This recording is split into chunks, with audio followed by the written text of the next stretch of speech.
Hi folks. Maybe I should play some Irish music for some people in South Korea.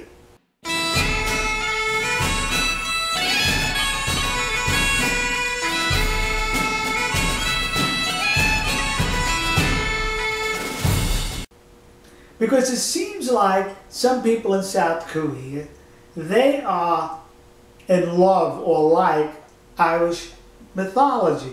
But not all Irish mythology. One particular one. The one that says that when there's a rainbow across the sky, right at the end of the rainbow, you know what's there? According to Irish mythology? A pot of gold. Yay! And the South Koreans believe that. Not all, some. Now let me explain that. The rainbow initiates in the Korean peninsula, arches across the Sea of Japan, and lands in Japan. And that's where the pot of gold is. That ended at the rainbow. And that's what the South Koreans, some of them want. Listen, the rainbow started here, it ends off in Japan. We want some of that gold. Now what am I talking about? They're constantly looking for ways to bash Japan and to extract money from them. 1965, South Korea and Japan signed a treaty where Japan gave South Korea close to $800 million in loans and other stuff. And the purpose of the treaty was all outstanding claims, past, present, and the future, from South Korea towards Japan, forget about it. And the South Korean government said, okay, they kept the money. They didn't give the money to any of the complainants. During the Second World War, South Korea was part of Japan. And as in all wars, people get drafted, right? Well, the Japanese drafted Koreans to work in coal mines in Japan because they needed the coal for the war effort. Well, four such people,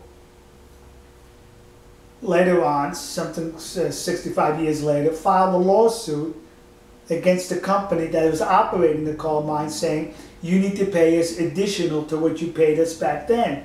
Well, the Japan court said, no. That treaty in 1965 said, forget about it. It was settled.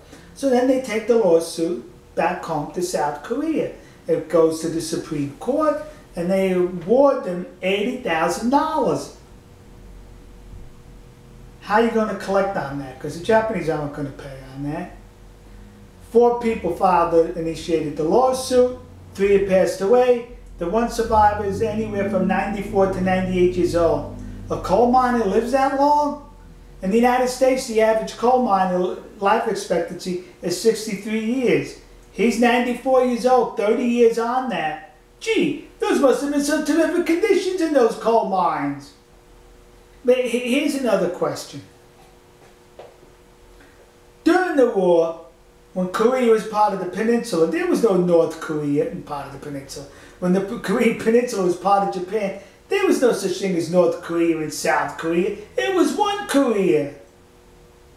So if people were drafted from the Korean peninsula to work in the coal mines, how come the lawsuit only comes out of South Korea? How come the comfort woman exploitation is only taking place in South Korea? You mean to say there's a better educational system in the North? To the good people in Japan, this bashing is never going to end as long as you hold on to that pot of gold. As long as that rainbow is arching across the Sea of Japan, you're going to continue to have this problem. We'll see you. God bless you. God bless America. God bless the nation you happen to be. And God bless our good friends and trusted allies in the land of the rising sun, Nihonkoku, Japan. See ya.